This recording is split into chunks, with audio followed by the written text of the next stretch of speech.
Você já ouviu alguém dizer que a Bíblia fala de reencarnação? E ao mesmo tempo já ouviu outras pessoas afirmarem com firmeza que isso é impossível e que contraria totalmente o cristianismo? A verdade é que este tema é mais profundo do que parece. E hoje, com respeito e serenidade, nós vamos analisar alguns trechos bíblicos que muitos consideram indícios de reencarnação.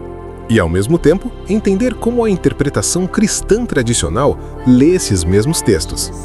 Este vídeo não é uma tentativa de impor uma visão, é um convite à reflexão.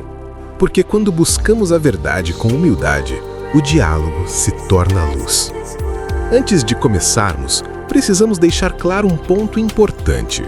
A Bíblia, de forma geral, não apresenta a reencarnação como uma doutrina explícita, como vemos em tradições orientais. O cristianismo tradicional costuma se apoiar numa ideia central: uma vida, depois a morte, então a ressurreição, o julgamento e a eternidade.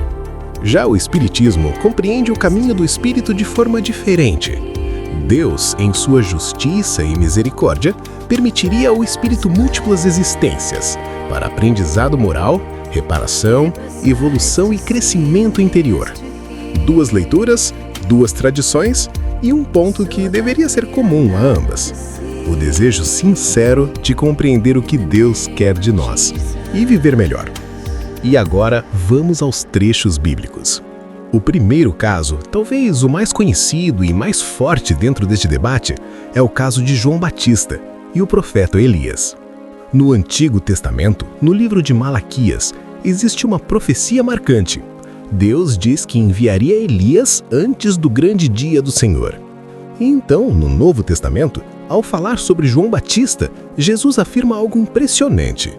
Ele diz em palavras muito diretas: "E se o quereis reconhecer, ele mesmo é Elias, que estava para vir."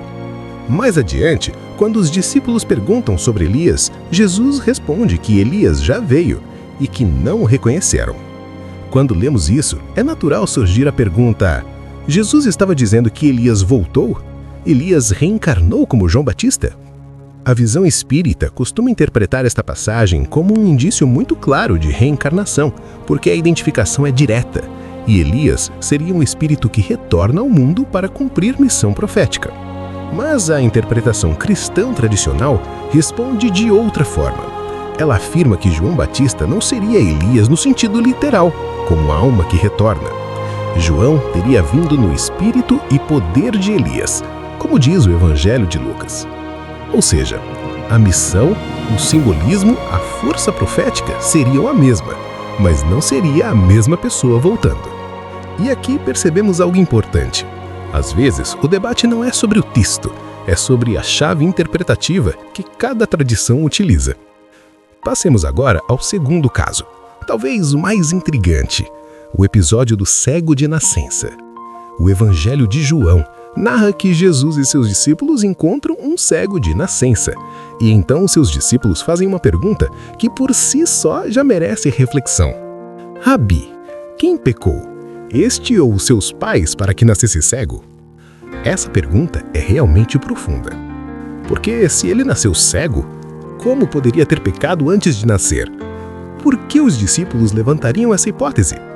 Para o Espiritismo, este trecho revela algo importante. A ideia de causas anteriores ao nascimento não era completamente estranha à mente daquela época. E para muitos espíritas, isso pode ser entendido como compatível com o conceito de reencarnação, onde o espírito poderia trazer consequências educativas de experiências passadas. Não como punição cruel, mas como oportunidade de reequilíbrio e crescimento. Mas, novamente, a leitura cristã tradicional ressalta a resposta de Jesus: nem ele pecou, nem seus pais. Ou seja, Jesus rejeita aquela lógica de que o sofrimento seria resultado direto de pecado anterior. Entretanto, repare em um ponto belíssimo. Mesmo com interpretações diferentes, este episódio nos ensina algo essencial. O sofrimento humano não deve ser usado para condenar ninguém. A dor pede compaixão, pede misericórdia, pede amor. E essa lição é, ao mesmo tempo, profundamente cristã e espiritual. Vamos agora ao terceiro caso, Em outro momento, Jesus faz uma pergunta aos discípulos: quem dizem os homens ser o Filho do Homem? E eles respondem: uns dizem João Batista, outros Elias ou algum dos profetas. Esse trecho mostra claramente que no imaginário popular existia a ideia de que alguém poderia ser, de alguma forma, o retorno de figuras antigas. Para o Espiritismo, isso reforça um pano de fundo cultural onde a reencarnação poderia ser considerada uma hipótese. Ou pelo menos onde o retorno de um espírito ao mundo não soava absurdo a todos. Mas, para a leitura tradicional, isso é apenas opinião do povo. Boatos, confusão, e não encenamento doutrinário. Seguimos então para o outro texto frequentemente citado, a vocação do profeta Jeremias. Deus lhe diz: antes que eu te formasse no ventre, eu te conheci. Para muitos, este texto sugere que Jeremias já existia antes do nascimento, que a alma ou espírito existe antes do corpo. O Espiritismo concorda com essa ideia de preexistência espiritual. E, de certa forma, a preexistência é compatível com reencarnação. Se o espírito existe antes, ele pode retornar. Mas a interpretação cristã tradicional entende esta frase como presciência divina. Deus, que está além do tempo, já conhecia Jeremias e sua missão antes mesmo de seu nascimento. E mais uma vez, notamos: a frase é a mesma, mas o sentido pode variar de acordo com o olhar. E agora, para que o vídeo seja justo e equilibrado, precisamos citar o trecho mais usado contra a reencarnação dentro do cristianismo tradicional. A carta aos Hebreus diz: aos homens está ordenado morrerem uma só vez, vindo depois disso o juízo. Para muitos cristãos, este versículo encerra completamente o debate.